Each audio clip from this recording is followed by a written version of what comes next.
You ready to go? I don't know, are we? Yeah, we are. All right, guys. Let's do this. Welcome to Season 6 of ImVibes Podcast. Now here's your host, Eric Malazzi. What? Oh, not Malazzi. Anyway, here's Eric. There we go. Yeah, I've learned the intro for this season now. It's pretty funny. It's Eric Milets, by the way. You know, AI can't say my last name right, so whatever. Anyways, I'm very excited about today. We have one of my favorite Charlotte bands on today.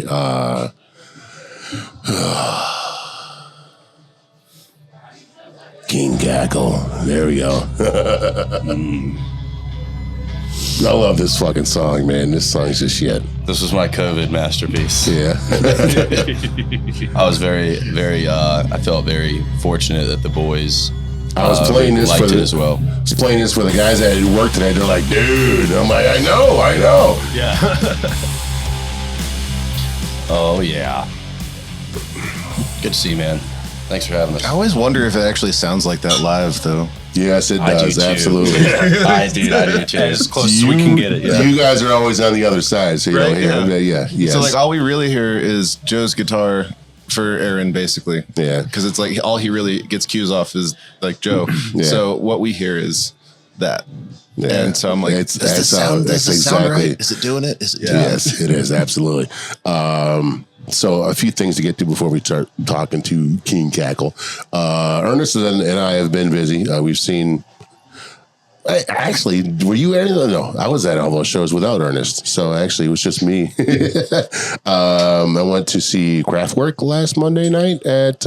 You were there too. I was there. Man, that was epic. That was awesome. Great. It was cool that they played Charlotte. It was cool that they did the whole UFO thing, flying over Charlotte and then landed in front of Ovens Authority. That was cool. It was on nice. It was on St. Patrick's Day, so I was actually on call that week. So I drug out my wife. My wife actually went to a show with me, which she never goes to shows with me.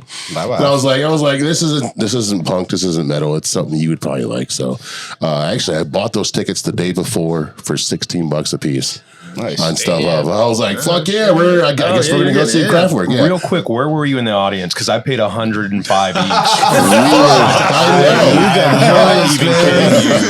each. We were And my girlfriend has no idea who Kraftwerk is. I'm like, we're going to this show. Yeah, we were in the mezzanine row EE.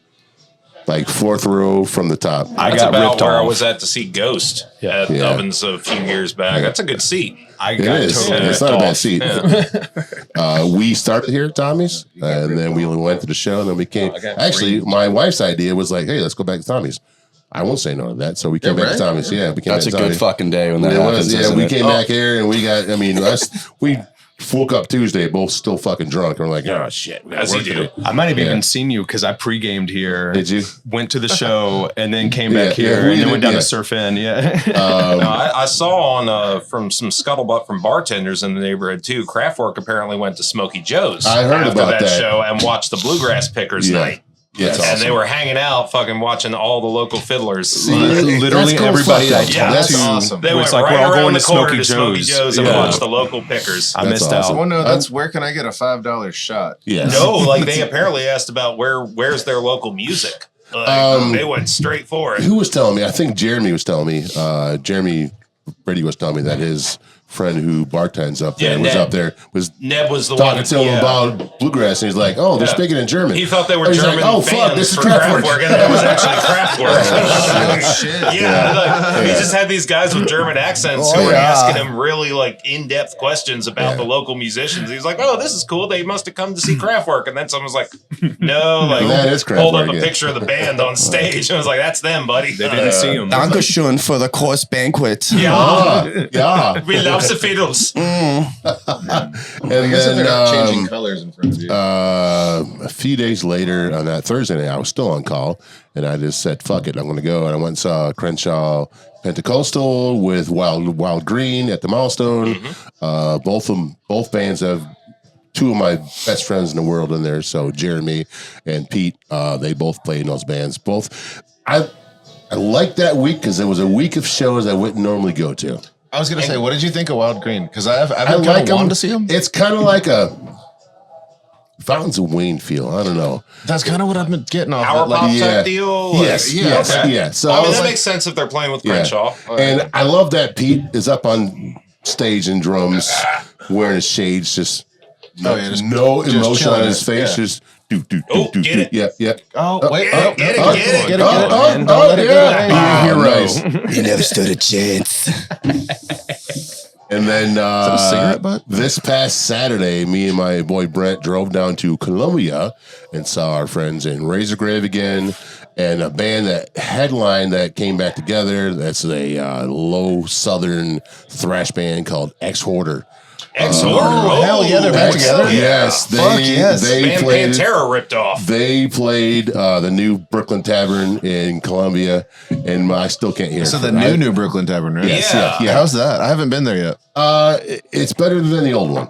So they have two levels. The stage is upstairs. You go in downstairs. There's a bar downstairs, a bar upstairs. Okay. You can keep the same tab for both bars.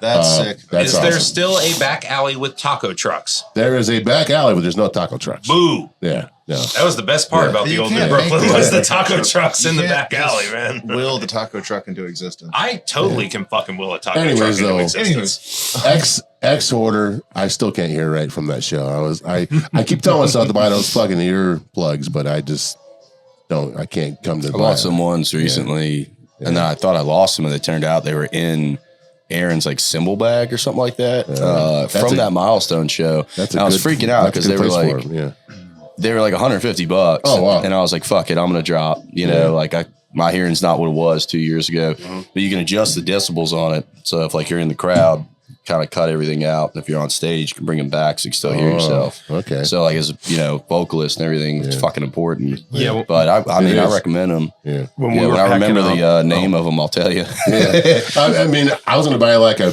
$20 pair off of fucking Amazon. Just Dubs don't suck. just for something, because I go to too many shows, and I swear to God, my hearing is going bad. Oh, I'm shot. I was at a bar not too long ago, and there was this young bartender across. I was like, she's talking to me. I'm like, sorry, I can't hear you. I said, I should start wearing. She goes, "You're a hearing aid?" And I said, "No, bitch." I said, "No." What the fuck? Earplugs at shows. I'm like, Softly slayed I'm you. like, I'm not that old. What the fuck?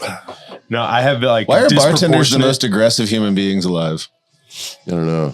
Yeah, right. Not really. Anyways. Yeah, anyway. Anyway, so let's get to King Cackle. I'm so excited you guys are on the fucking podcast tonight. You're one of my favorite bands. You guys bring a breath of fresh air to the Charlotte punk metal scene. You guys are completely different from everything else out there. You guys are on a whole other page than everybody else, and I fucking love it, man. Thanks, man. So I'm going to start with you guys introducing yourselves and what you guys do in the band, and then we'll go from there.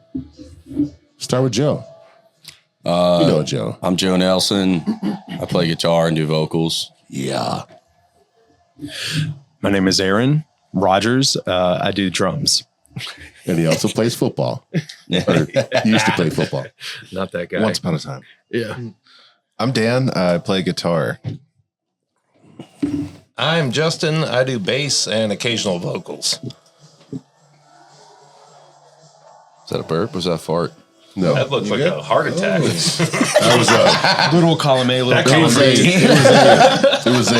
That looked like a heart attack. No, I'm having a stroke, guys. Okay, you smell toast? I was about to say, something didn't settle right there. So, how long have you guys been a band? I try and do my homework, but Sure. yeah, there's not much out there about King Cackle. It's a nebulous history. Yeah. So Aaron and I started the band originally as a two-piece in January of 2017.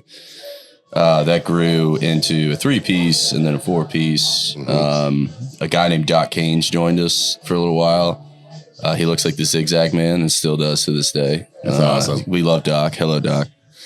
And then a good friend of ours, Noah, he started playing bass for us. And then from there, Justin came in and brought a lot brought a lot, man. Brought a lot to the table. Educated the fuck out of me on pedals and getting that sound. I was just like, this is what I want to sound like. And you he's have like, a sick pedal setup too. it's man. fucking all him, man. He educated the shit out of me. And then once Doc couldn't really do it anymore, we were kind of in between. And then Dan came in, and now we're like, we've had this mold going for a few years now. That's fucking solid. Very solid. I fucking love it. So I really want to know what inspired you guys to play the type of music that you do, because I have my thoughts on it, but I want to hear where it came from before I say anything else. It's kind of like a patchwork quilt, like in the sense that almost everybody in the band has roots in a different genre of music. Yeah. Comparatively. And so when Joe's bringing in early on, like a lot of slide blues, a lot of like Delta kind of influences, 12-bar structure. I was raised in jazz band. Like I played trombone. Okay, I've always, And so it's just like, I'm listening to a lot of that kind of stuff and hitting heavy on like eighth notes and quarter notes. And then it's not to pigeonhole anybody, but Dan has more of like a punk rock, like a crustier kind of punk background. And Justin, I know, is like all over the board, but definitely brings the wisdom of somebody who knows more about hardcore and metal to the band. Yeah, so Justin's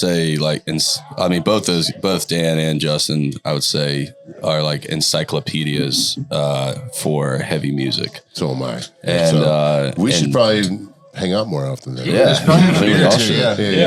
So like, with Aaron and I, like Darren, I couldn't have said it better. Like I liked how he put that, because that's what I've always loved about what we do, is that we all come from different backgrounds, and then when it works and it clicks, it's like fucking incredible. And then, but the process of that sometimes is like, we all watch each other and we're like, we get, tense on certain things, but then we realize we all have this goal of trying to create something that is a medley of that doesn't sound fucking dumb, like, so.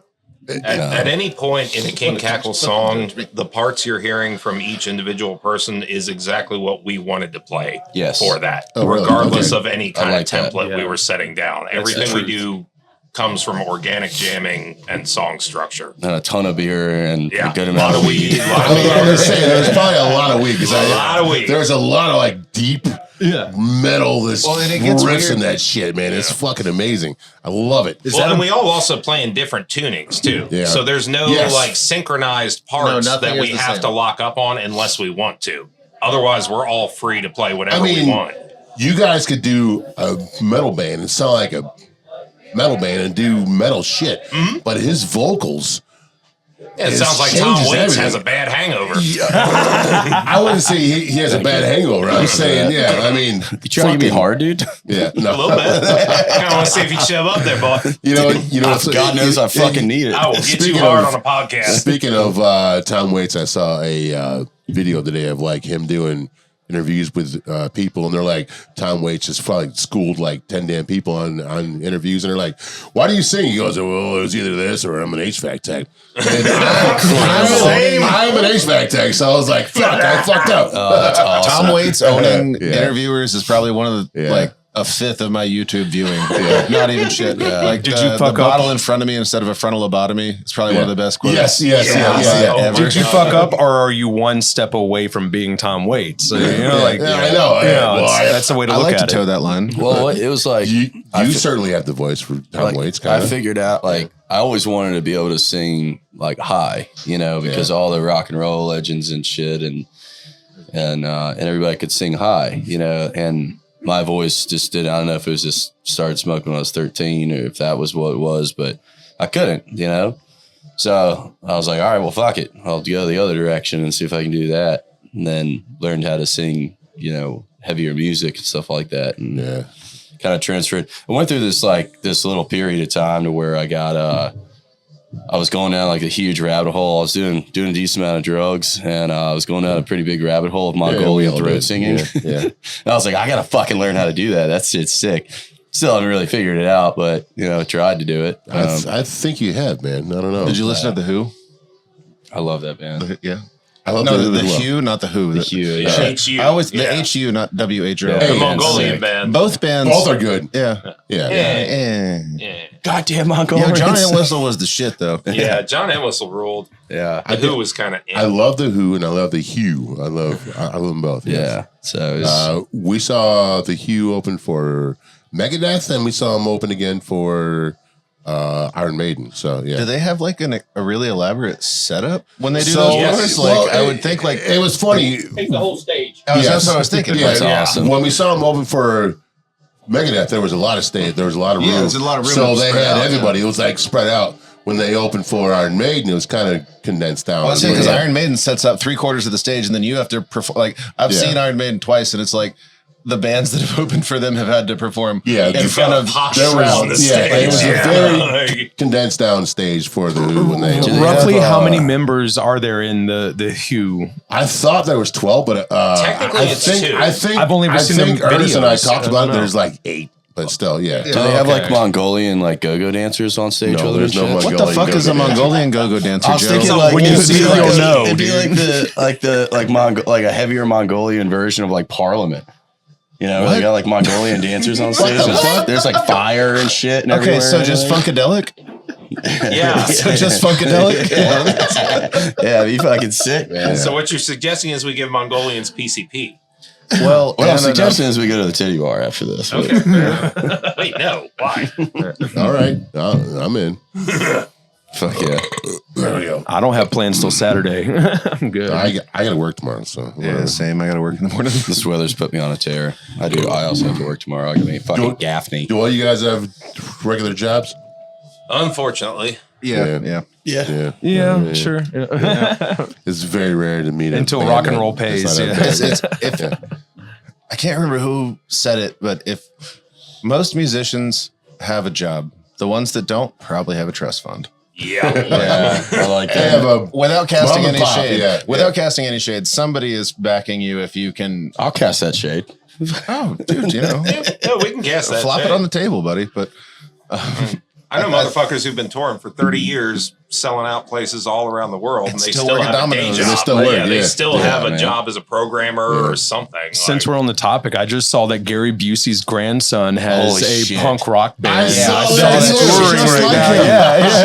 Yeah. Oh my god, dude! It's like it was Gary Busey with a fucking bass guitar, man. It reminds me of the I was rock talking opera. about buttered sausage and what that does. Yeah. Buttered sausage. What about buttered sausage? Where does it come from? What does it do? What does it do? I don't want it on my plate. So it's not your jam. I don't like jam. I buy honey and I kiss it on the lips.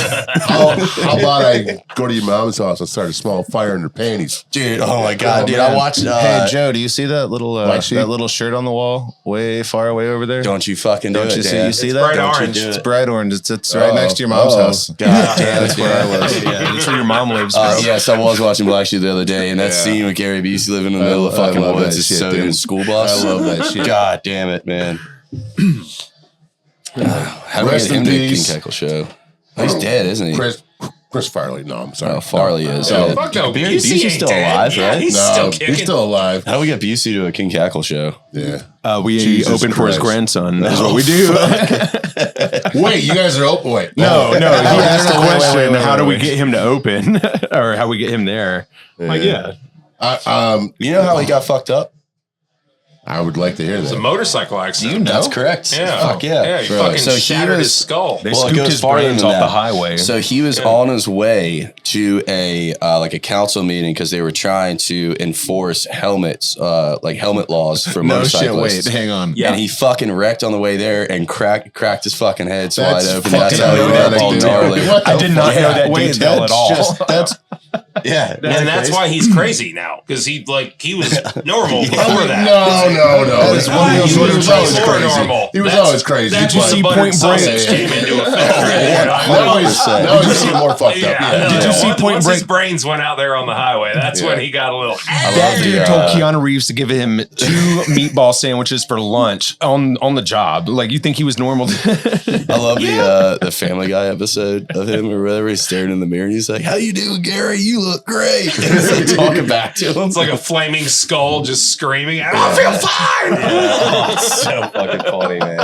It's so good. All right, real quick. Family Guy or Simpsons? Simpsons. I mean, Simpsons all the way. I like Family Guy too, though. I grew up on The Simpsons. I found Family Guy much later. Family Guy is like gag writing. Whereas Simpsons predicted the fucking future. Well, it's like not only have they predicted the future, like time and time again, but there's actual development of character. Whereas Family Guy kind of just lets you live on the instant gratification of every character doing what you know them to do every time. Yeah. So whereas like The Simpsons, you have to like get to know somebody, and then all of a sudden there's an episode where Lisa is Bart. You know what I'm saying? Like, and then shit like that happens. Oh, all right. Futurama or American Dad? Oh, fuck Futurama. American Dad. American Dad. Yeah. With the hot takes. I mean, Simpsons or way more of one than the other. South Park. Ooh, I gotta go South Park, man. I just started South Park again, and I gotta say, newer Futurama is really kind of lame to me. Is it? Okay. So I've watched the newest season, and it just does seem like Matt Groening is using Futurama as a springboard to jab instantly at the industry. I'll go South Park though. Like it just seems like that. Whereas like South Park just kind of hits that current events note and just has never stopped that since they kind of they just keep rolling. They don't give a fuck. The Integrity Farms side, like that plotline got a little tired after a season or two, but they've come back. Well, they also are based out of Colorado. Is that a genuine take on that? Because literally before I came here, I told Megan not to watch any South Park without me because we're going to watch the new season. Literally as I was leaving the house to come here. Speaking of South Park, Primus and Les Claypool are going to play Charlotte here soon. Right? So, it's them, Pucifer, and it's basically like Perfect Circle. So it's like that's an awesome fucking lineup. Yeah, it's the Maynard Keenan side project. Like yes. That's I mean, it's basically all the same fucking amazing. This is probably out of the realm of heavy stuff, but there's a guy named I don't know if you know this man. There's a guy named Shiny Ribs playing Neighborhood Theater on Tuesday. Is that a rapper? No. He's like imagine like the guy who took the torch from Dr. John. Oh, you have all of my attention. Yes. It's really, really good. I've seen him twice now. One time I just kind of stumbled into Neighborhood Theater drunk from Sanctuary. As you do. And as I used to. Fuck that bar. But hey, whatever, man. But and then it's fine. We'll let it pass. It's a bar. But stumbled in there because at the time, a really, really good friend of mine, Logan High. His real name's Charles. If you're watching this, fuck you. He won't watch. But he was he's my homie. He was the bar manager. So he managed like the whole place, right? And did it for like 10 years. And so he let me just kind of stumble in there, and I was like, "Holy shit, this guy's amazing!" And then they came through again, and I like brought my wife out. Like, you got to see this guy. Like, is it a Dr. John kind of feel like you guys do, or is it like a no, like true, like New Orleans, like jazz. You swing think there's band. a Dr. John feel? That's cool. No. Oh, wait. He is trying to get me chubbed up. No. Like, wait, what? What I'm saying is like with like a Dr. John voice with a metal background to it. See, I was thinking it was like a electric Dr. Teeth and the Electric It's like real vibe. Because that vibe exists in King Cackle. Dr. Teeth was based off of Dr. John, Dr. John. Very much so. Don't get me started on the Muppets. I could go for hours. Me too, man. Me too. We ran a kitchen together for years, and we used to just eat mushrooms when we got off and watch the Muppet Show every night. We would watch the original Muppet Show every single night. So if you guys are free, we should all go on that Tuesday. Yeah, fun. Which Tuesday? This upcoming Tuesday. I will be there. That's the same night that Charlie is playing with Massive at Snug Harbor, isn't it? The show is at Snug Harbor. I thought you said it was at Snug. No, it's a neighborhood theater. Said neighborhood theater. Okay. It's a neighborhood theater. Now that I'm getting this information, I feel like I should get somebody to switch shifts with me and come out. Usually I work Tuesday nights. Are you playing a Conquer that night? No. I thought $1,000 Movie and MSSV was playing at Snug that night. They're playing on the 1st. That's the same night. That's Tuesday. I will not miss. Yeah, I'm going to see MSSV, dude. Yeah, I don't blame you. I will not miss Mike Watt and Charlie. Yeah, dude. So going back to the conversation of like, you know, of how we kind of became a band, and we all come from different, you know, areas with different backgrounds, things like that. That's it right there. Like I can't miss shiny ribs. You know, that's that fucking New Orleans sound. Maybe he plays late. I'll be able to make it a snug after we can always go over. I've seen $1,000 movie 5 or 6 times. Yeah. I've never seen Mike Watt's band. Maybe if Mike Watt's band opens. No, absolutely not going to happen. They're not going to open. But I don't know. You really should. If you've never seen it. Yeah, I've never seen it. Do it. Neighborhood theater show will be over by 10:30 easily. So I'll try. The show will start about 10:30. Yeah, that could actually be doable. That's the thing I hate about Snug Harbor, motherfuckers. It makes me feel like a fucking pussy. You gotta stay out till 2 a.m. if you want to party with Snug. It does. You gotta stay out till 2 a.m. I went to a show that saw Atomic Bitchwags and Nebula. I was at that show. God damn, dude. That motherfuckers played till like 2 in the morning. That show was amazing, dude. It was. However, and they almost passed. It was over by 11. They almost passed. It was almost passed over. Like I guess like Zach just didn't see the message or something like that. Right. And when they hit him up about it, and so like Gus Engstrom was just like, dude, like, do you not realize they need a date? And he's like, oh shit. And then they put it all together, and that show sold out in like 2 hours. Like it was that was one for me to check off the list, especially Atomic Bitchwax. And Nebula too. Show. And that was the last tour their bass player played before he passed. Oh shit! I didn't know that. Yeah, really? No, he passed I want to say it was like 7 or 8 fucking days after that show. Oh my god, I didn't know that. Wow. Yeah. That was one of the last times you would have seen the actual original lineup of Nebula play, if I'm not mistaken. I have that poster up in my. They were incredible in the garage. Yeah. Anyway, so let's get back to King Cackle. So, where do you guys record at? Where do you guys? Well, you guys are all from Charlotte. I thought I know Shelby. I want to say Shelby. Nah, I'm originally from Fredericksburg, Virginia. Oh, really? Okay. Yeah, I moved down here in 2010 and been here kind of off and on since. Okay. The rest of the boys, I know Aaron grew up in Enochville. Yeah, about an hour north of here. I was actually born in Charlotte, which is weird, but I was raised about 45 minutes to an hour north of here. Okay. Yeah. Which I know it's rare to be born in Charlotte. It's especially now. Like there's no one from Charlotte anymore. Not even a little bit. No, I mean I'm from the coast. I was born out in Jacksonville, and I've been in Charlotte for about a decade. I went back and forth a little bit, but it's been kind of. It's like I graduated high school out in Gastonia, so nobody wants to claim that. That's all right. Fred Durst does, so that's like fine. a bitch, though. You know what? Anyways, it's up and coming. I was born out in Wilmington, but I have lived in Charlotte since 1990. Okay. Actually, at the Darby Terrace Apartments. Right, just around the corner from here. Sweet. You got a short drive to Tommy's then. Yeah, when I was like 4 years old. Oh, okay. Short drive. He was drinking back then. I've lived here my entire life. You were drinking back then, right? It's a short drive because I was trying. Yeah. But so besides you guys are all from North Carolina, though. Yes. Yeah. You guys are all native North Carolinian, born and bred, though. So I still claim it. Yeah. I mean, I've got a lot of family. Yeah, he's just over the border. I mean, I've been down here. Accept him. Next year will be 30 years I've been down here, so I'm Southern now. Yeah, you're from Detroit, ain't you? Yeah, I am from Detroit. Yeah, nice. You were asking us where we record. That's honorary Southern. Detroit is honorary Southern. Detroit is immediately honorary Southern.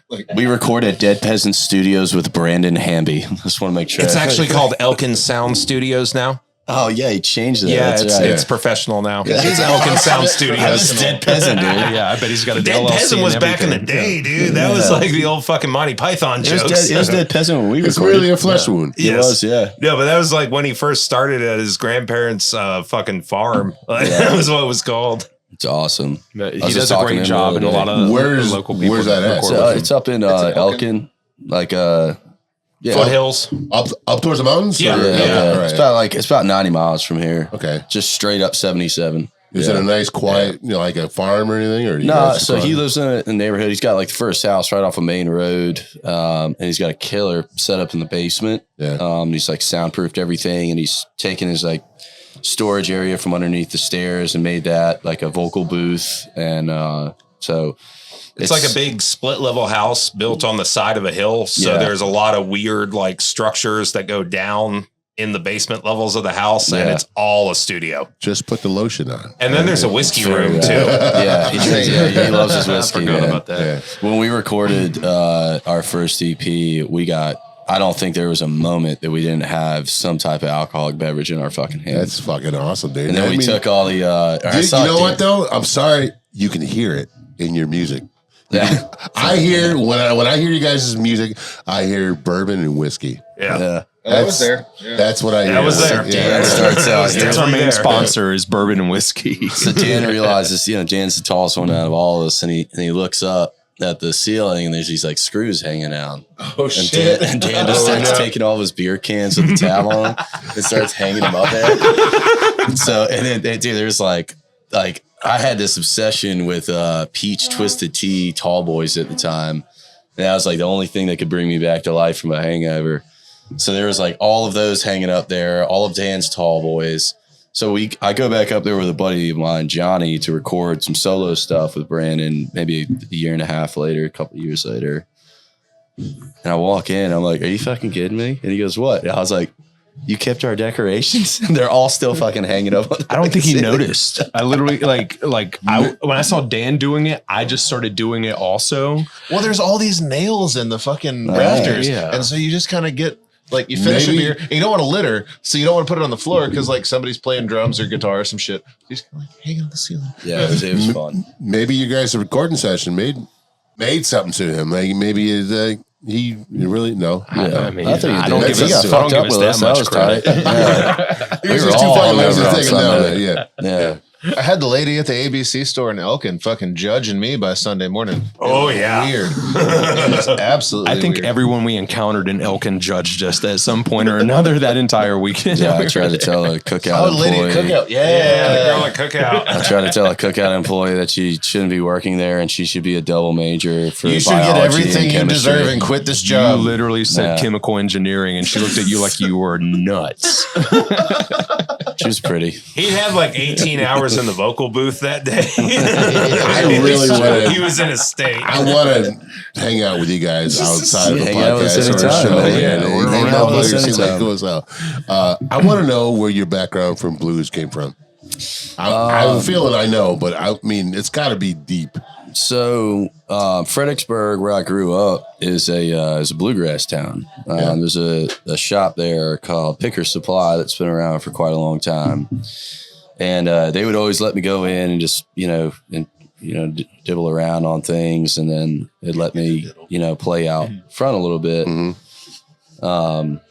So, I started kind of figuring that out, and I was like, this is really good. And I like it. It's the bluegrass for sure is like, it speaks to me, it always will, but it wasn't what was like in here, and then I remember being introduced to some like old, like Delta blues, the Mississippi John Hurt, Lightning Hopkins, Lead Belly. And I was like, oh, okay, this is like kind of what's in here, but just still full of piss and vinegar. So I started figuring out how to, what the tunings that they were in and things like that, and started fucking around with that. And I was real into that for a while. And then I discovered a band called Left Lane Cruiser. And that was it. Like that, I heard that. I'm like, that's everything right there. That's the blues. That's rock and roll. That's piss and vinegar. That's it's slightly on the edge of punk, just with the attitude of the vocals and things like that. And I was obsessed with them. And then when I met Aaron, we started playing together. I told him I will not stop until I play a show with that band, So. Oh wow! Yeah. So we played 3 with them. Now they're our buddies. Weren't they on Fat Possum? Yeah. No, they were on Alive. Fat Possum had like Junior Kimbrough and Cedric R.L. Bernstein. R.L. Burnside and Cedric. I mean, R.L. wouldn't have been recorded without Fat Possum. Yeah. It was kind of that old story about like the guys from the 30s from Chicago that drove down. That was like a alternative blues label. For sure. Found some fucking obscure blues shit and just said, fuck it. It was like, and they made them money, man. Like they made these guys money that were going to play these venues in their towns no matter what. And they made it like in Memphis and New Orleans and Baton Rouge and Biloxi, and they made him some fucking money. Yeah. I was really happy to see that Cedric took over for RL because like somebody had to keep that alive. Yeah, I know his son just played a show in Nashville and I fucking missed it. Yeah, but I was like, damn it. Also, another band to mention too is 20 Watt Tombstone. Those yes. That's like my fucking family. Yeah. Tom Jordan and Mitch and Derek, family. 100%. Really? Derek is who plays drums in Radiant, who we'll be playing with in May 22nd of this year. And May 23rd. That's a spot. At where? That's Dan? a spot. Where are we playing May 23rd? Oh, at Tribbles in Piedmont, South Carolina. I can't wait to meet this place guy. in Piedmont, South Carolina. I cannot fucking wait to go down there. Yeah. Wait, where is Piedmont, South Carolina? I have no fucking idea. Google Maps will tell me where it is when we have to go there. Driving. But all joking aside, like 20 Watt has really been good to us over the years. When Joe first came to me, I don't think we were still a 2-piece at the time. Maybe Doc was with us, but he mentioned a band called 20 Watt Tombstone. I don't know who this is. But they have taken us under their wing. Tom has taught us so much about how to like book shows and handle ourselves. And Mitch is just a great guy, and Derek's awesome too. Like, I can't say a bad thing about anybody involved with that organization. They've gotten us paid to fly out to the Midwest. Several times now. Really? Yeah, another guy. They developed a fan base for us without us ever going to the Midwest until they had us fly out along with the person Joe's about to mention. Another guy to mention too is Les Mayer. Les Mayer is, I was just in New Orleans with him. Me and my wife and some friends of ours went down there, and he just so happened to be down there at the same time. Les Mayer is like very close to Tom from 20 Watt. And he's the fucking man. Like he's literally the nicest human being. He flew us out. Rock and roll. He paid for our flights to get out to Indianapolis to play this show for a friend of his that passed away. So like the Midwest, man, it's a different. I call it. I know because that's where I'm from. But yeah, it's the new. I don't know if it's the old. Weird. It's just like the South, but they just talk weirder. Yeah, but the thing is that now all the fucking Yankees are moving down here. We can't even get a decent goddamn deli out of them.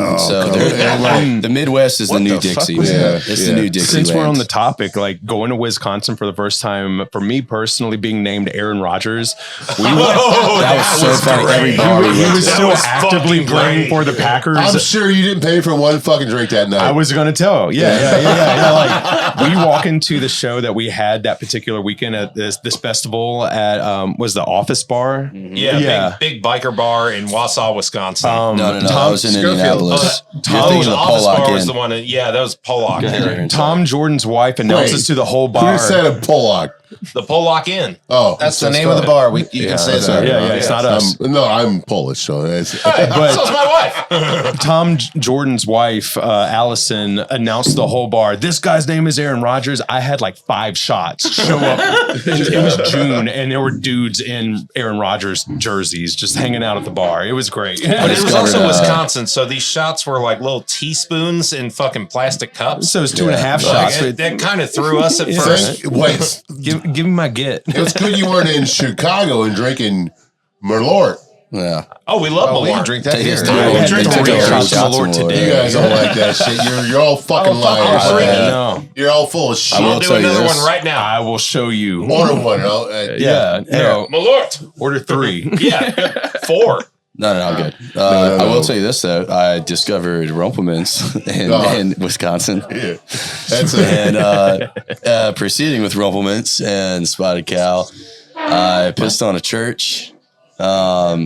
What else did I do? I pissed on a church. I gave you a piggyback ride back to Tom's house. I attempted to burn the venue down for not paying Tom. That got kind of weird because I stole a watermelon from a gas station. We love Wisconsin. And we ran over a beaver. So his son. Wait, so when you go to another city you don't normally play in, the crowd doesn't know you, and I'm assuming the crowd responded. They know we're from the fucking South. How does that feel when you go out there and you play for a Midwest crowd and you're like, Justin had the best icebreaker because he took a t-shirt that has Waffle House on the front And I've never seen it since or before that moment, but he had the whole hash brown menu, like smothered cover. Found it at Charlie Village on Central, by the way. And when Justin just showed up for that show in that shirt, like 5 guys was like, there you go. Yeah, I love that shit. Go ahead and drink that bullshit. I love playing out of town because there'll be a reel on your guys' face for that shit. I'm telling you. Cilantro. To answer your question, we'll cheers boys. Tink, tink, tink. Cheers. Tink, tink. Ernest. Sports drink. Mr. Ernest with the banquet. It's tattooed on my ankle. I kiss it on the lips. Hey, I'm here in spirit, yeah. Real quick while we're doing this. I can't say enough about Ernest. We have this podcast. We had a original 3-host deal, and the 2 other hosts left, and we kind of changed up how we do the podcast now we have on bands and we interview bands, local bands, but this podcast wouldn't be possible. It wouldn't be as cool as it fucking is without Ernest. So, fuck yeah, Ernest. Cheers to Ernest, man. Thank you, Ernest. Ernest makes shit happen, man. So he is. You have to go piss, Dan? Ernest is a retired veteran that fuck yeah does a lot of cool shit, man. So yeah, thank you for your service. He's at a fucking. He got shot in the fucking elbow. He can't fucking turn his fucking elbow. Can't jerk it right anymore. So were you Army or Marine Corps? Navy. What were you doing? Right. Yeah, he was a badass dude. What was your MOS in the Navy? Electronics tech. Fuck. He got shot doing that shit. God damn. I was in the special boat unit. Yeah. Okay. You were kind of. Oh, okay. Yeah. My dad's retired Lieutenant Colonel Marine Corps. I got a nephew, E5 Coast Guard, and then other nephew's First Lieutenant Marine Corps. Thank you for your service, man. Thank you, Ernest. Thank you, brother. Appreciate you, man. That's Ernest, a good fucking beer, too. I should be drinking yeah. those right now. I'm going to switch over. Yeah, I'm going to switch fucking over, dude. That's all he drinks. I have that in my house, in my fridge, just for when Ernest comes over. I love that. Yeah. I got like a random row of Ice House in my fridge. My dad won't drink anything else. So you kind of gotta feel like when people earn it, you fucking put the damn row of beers in the fridge. Yeah. Like, you just do it. It's in there. Yeah. Well, I have a buddy, Brent, who works for the South Carolina distributing company for like craft beer. So he brings over whatever. I'm gluten free. I have celiac disease, so I can't drink regular beer and all that shit. But he brings over cases of Coors Light and Pabst Blue Ribbon and a bunch of other shit. I'm like, dude, what am I doing with all this? Yeah. So I just save it for people that throw it in the fridge. Yeah. Come over to drink. I still have a case of Coors in the fridge that no one's touched in like a year. Nice. I'm like, dude, it's not gonna go bad. It's Coors. I mean, it's still gonna taste like Coors. But yeah. Anyways, it's still. Yeah. But turn into Coors Heavy. But Brent brought over a case of Coors Banquet. That's for Ernest. For 3 years out of the I guess 8 years of the existence of this band, I worked at a craft brewery. And there was no which one? Birdsong. Oh yeah. Okay, yeah. And it's like they're good brewery. I don't know what else to say about them, but I miss we did not have to worry about who was bringing beer to band practice for the longest time. Yeah, like I could walk out of there with a case. Did though, because it frequently was jalapeno ale. Oh yeah, jalapeno pale ale, and you gotta be a specific kind of drunk to actually want to drink more than one of those. Yeah, no, I mean, but I have drank jalapeno pale ale. What I always liked about it was that it had the taste of jalapeno, but no heat. Yeah, no heat. Yeah, until you drink 6 of them and you got a shit. The jalapeno. That gets bad. Jalapeno. See, you remind me of my friend Sean, and you say jalapeno the same fucking way he does too. So jalapeno. When I started working there was another guy in my department, and he would say jalapeno. Yeah. And he said it so many times. Right, and one day I went in, I was hungover from band practice. I was in a bad mood for whatever reason. And he said it, and I just whipped around in the cooler with all the kegs around us. I was like, you say jalapeno like a stepdad would. And I don't know what I meant by that. What the fuck? No, and I mean it to this day. He was just kept saying jalapeno, and I was just like, that's exactly how I would expect a stepdad to say jalapeno. Yeah, he didn't talk to me after that. It was crazy. Good. So the Bleeps interview was cool. It was. So they were very cool. Yeah, you just had Colin and Andrew on. Yeah, right? We did. I love those boys. They were cool. I love how they got their name. Right after the Bleeps. Oh, the whole Spaceballs joke thing? Oh, yeah, I work with Ryan. But they both, they both work in the crappy energy. Yeah. Heist. Well, I thought Cullen, excuse me, Jesus Christ. Cullen. Yeah, sorry. That's why I need to switch to Banquets. Remember more. Cullen, I thought was doing I thought he was managing like a hotel or something like that. From what last I heard. Maybe I missed something. I don't know. Anyway, so I'm going to press this good for on you guys, and I hope you guys make it happen. We need some King Cackle vinyl. I know. I'm working on it. It doesn't have to be splatter vinyl. It doesn't mean anything special. Just some black vinyl. When we go, we need that fucking. We need sneak peek. I want all your goals. Maybe we're out of the just a single. We might be out of the loop, but as far as I'm concerned, I think that the amount of like vinyl pressing institutions are like dwindling. No, I got. I know quite a few here in town, but you can talk to Jeff. I'm learning right now. You talk to Jeff Clayton. Welcome to the educational diet. He has his own label. This is like a PBS and so program. does Jeremy. Yeah. Jeremy. There's a spot.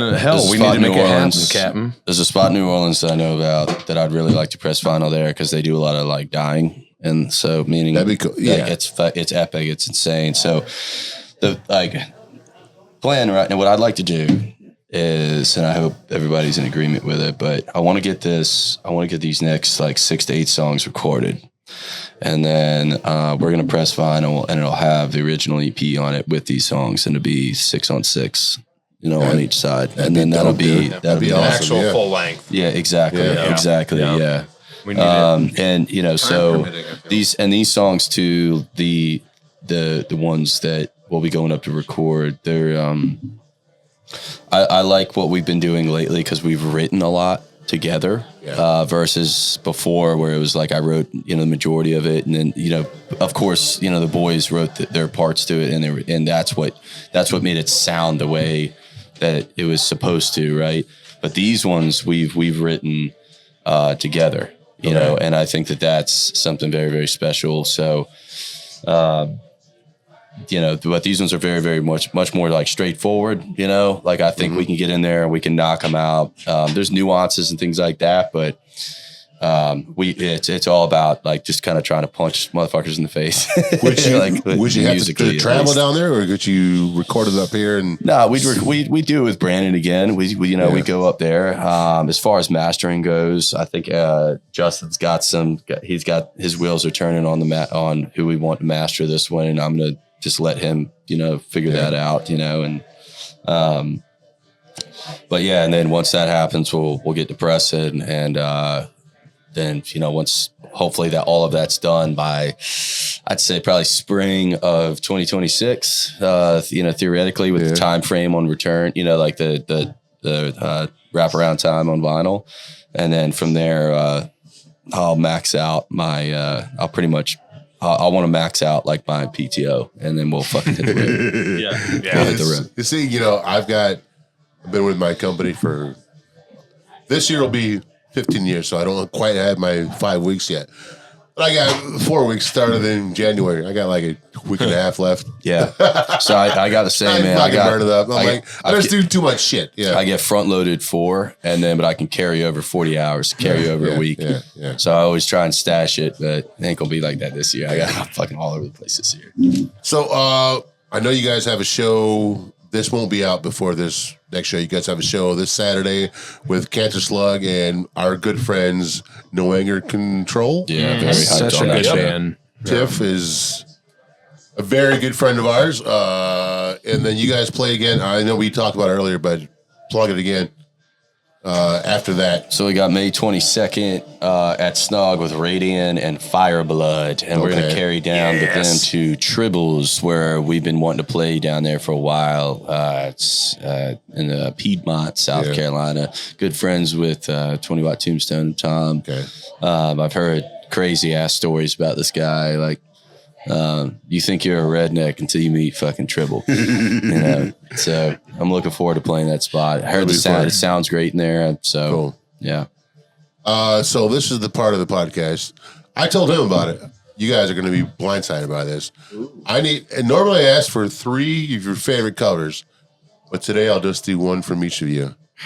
One of your favorite cover songs from any band. I'll go first, off the top of my head, because I just had this conversation yesterday.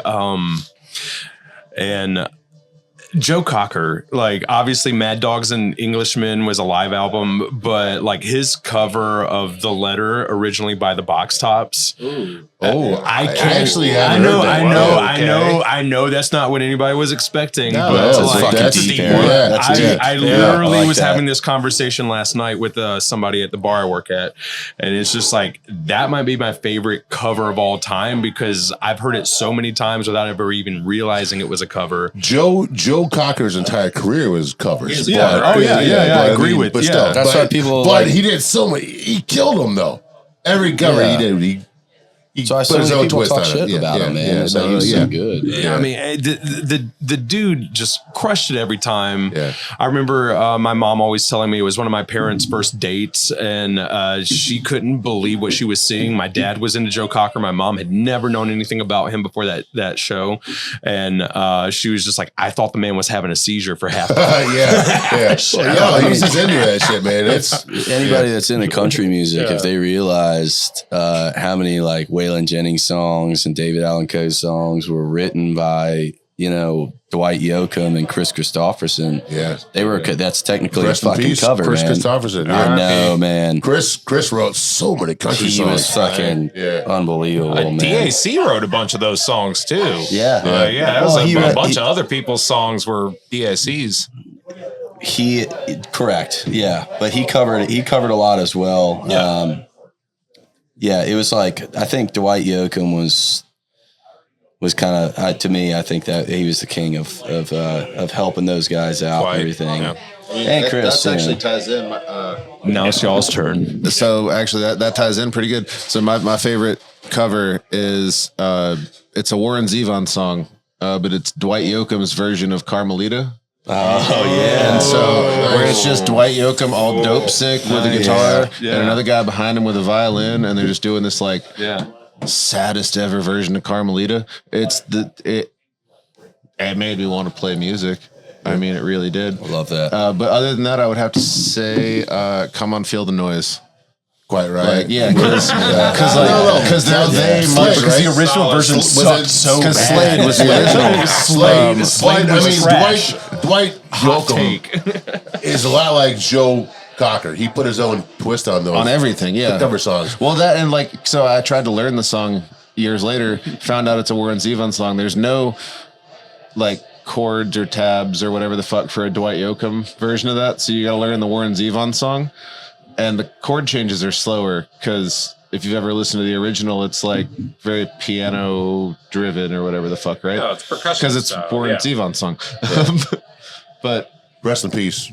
Dude, that guy for writing the best record, knowing you're about to die. If you've never listened to it, listen to my his old I'm fucking my shit's fucked up. I'm listening to this record. Yeah. Oh my god. That is the best. My shit's fucked up is probably the best song he ever wrote. That and Black Star by David Bowie. Two artists who knew they were going to die and wrote their own eulogies. Hey Ernest, I'll buy you a banquet if you grab me a banquet. My mans. Yeah. Look at that beautiful mans. Yeah. I'll buy you whatever you want if you get me another shot of Malort. He's ordering drinks for us. So hey. It's just the timing of drinks, it. That's true. Drinks are important. He's taking care of us, man. It's a drinks podcast. Thanks for trying to give me say for the crowd again. No, it'd be Failure's cover of Enjoy the Silence by Depeche Mode. Incredible. Yes. I love it. Fantastic. Well, I've got a few. Depeche Mode being a producer. I loved not to be a fanboy, but I loved that Left Lane did The Pusher. That was an incredible song. It was Nina Simone. See, I love that. And that's a song like everyone won't know it's a cover. Yeah, and they did it to where like you wouldn't know. The Weight was another one that was incredible. I think the band I can't remember. I might have it backwards. Either Aretha Franklin wrote it or the band wrote it, but either or, man. The Weight, both sides. I love both versions of that song though. Yeah, Aretha is my stress relief artist. So if I'm having a bad day or if this shit, I'm just not feeling it, man, I put on some fucking Aretha Franklin. And it might be because I'm from Motown and I was raised in that rhythm and blues background. I mean, thank you, brother. Appreciate that. And that was pushed on by my parents. Which is something that doesn't happen today. Actually, it does. I take that back. My daughter wants to go to your show Saturday night. Bring her, man. She's fucking 12 years old. Tell her I have a shirt and a hat waiting for her. It's 18 and up. We're family friendly. I can't speak for all the other bands. I mean, we're opening. She said, Dad, I love No Anger Control. I said, how you know anger? No anger is because Dad, you listen to them all the time. Let me see if I'll talk to.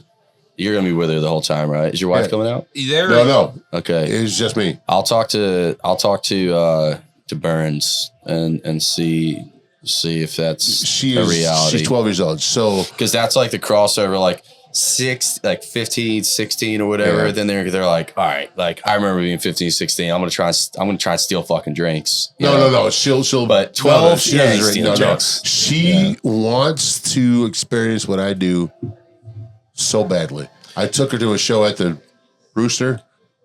No comment about the Rooster. Yeah, but she was like, Dad, this is terrible. Come on. Good. And I'm like, she knows good music. I'm like, I know. So no, it was weird. So it was a hardcore punk Scarhead show. Oh, you saw fucking Danny D. No, I didn't. Yeah. You did? You didn't play that?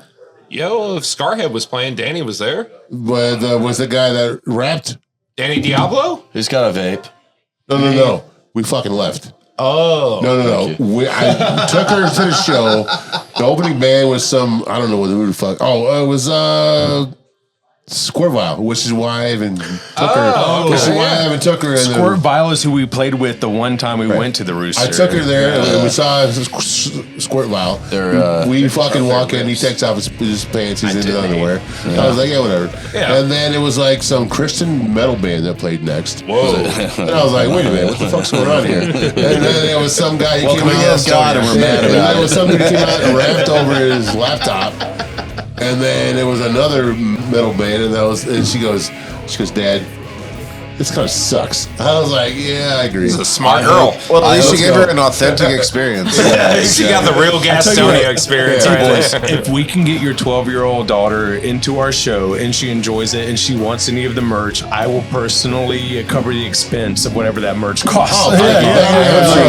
I just want younger people. Like, she wants to go experience into this genre of music. She wants to go see shows. I hope she sees our set and she's like, this fucking sucks. I mean, that would be equal amount of payoff for me. Like that would literally be equally as valuable. You play first. Oh yeah, because we jumped on it. Like I hit up Zach and I was like, hey man, like we've got some new shit and then we're itchy. We're itching itchy. And so he goes. Dropped the Tiff when Pete's band Wild Agreements because Teeth. It just makes the most sense for us to go first. Pete's wife. And I was talking to her about your show. She's like, I'm so happy that King Cackle's on the bill. Oh, I fucking love him. Tiff. Shout out to fucking Tiff Badger. I love Tiff, awesome, man. Tiff's awesome. So I hit up Zach and I was like, yo, you got anything on the books that like we might be able to jump on? And he goes, well, I definitely want y'all on this radio show because that's your boys. And he goes, but you got this Cancer Slug show with No Anger Control.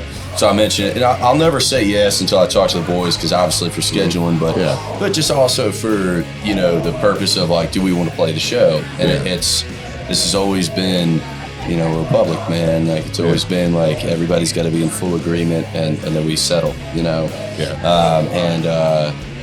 And so when I mentioned that, they were like, "Fuck yeah!" And I'm like, "Yes." I was psyched on that. She was pumped because it'll be a fun show. It's on a Saturday night. We like playing the weekend nights around here, man, and so it'll be a good time. But yeah, I truly hope that we get your daughter in there.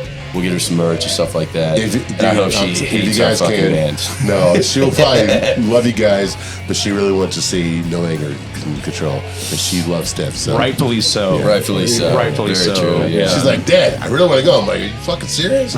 She's like, yeah, I want to go. I'm like, all right, cool. So, all right, guys, let's wrap it up for the week. Thank you, King Cackle. Thank you, Joe, for making this shit happen. It's been a long time in the works. Finally happened. We're here at Tommy's Pub, home sweet home. Thank you, Jamie, for giving us a place to do this podcast. Thank you, Tommy's Pub. Thank you, Ernest. Thank you. Appreciate for all you do for us. Absolutely. Adios. Yeah. Adios. Thank you. I've had a good time. That was fantastic, guys. Thanks. Decent. Thank you for having us. Yeah, great. Thanks.